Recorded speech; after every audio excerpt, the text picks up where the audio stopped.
Have we made any progress? Ukraine saying, not really. And the reports that indicate that we have, Russia says, that's wrong.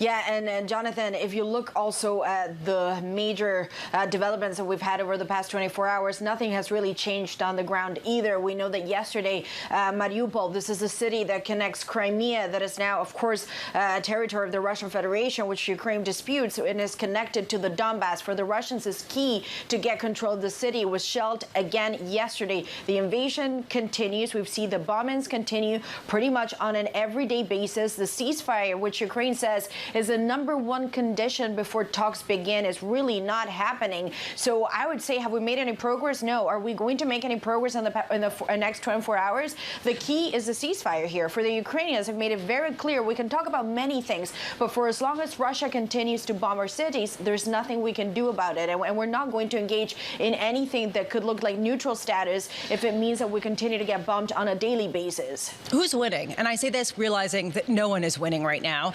But if we take a look at the conflict, some people are saying Russia is losing. Is that accurate? It is in many ways, and that's pretty obvious to see. This was an invasion that is now going on into day 22. It is costing a lot of money for the Russian Federation. The Russian Federation, Vladimir Putin, has essentially, and I never use this language, but he's essentially wrecked this country's economy over the past 2 weeks, and they haven't taken the main goals. Remember, Lisa, they said it very clearly. They wanted to take the Ukrainian capital, Kyiv, that is still in the control of the Ukrainian government. They're still fighting for Mariupol, and this is terrible for civilians, but this is still very much a military target they've not been able to accomplish. And a lot of the spaces and the places in which they've made big advances are all in eastern Ukraine. But when you look at the west, this is still under the government of President Zelenskiy. So this military operation that Vladimir Putin would be, or promised, it would be covered in glory and they could do in 3 to 4 days, is clearly now turning into something that is, A, very messy, but also very expensive for the Russian Federation.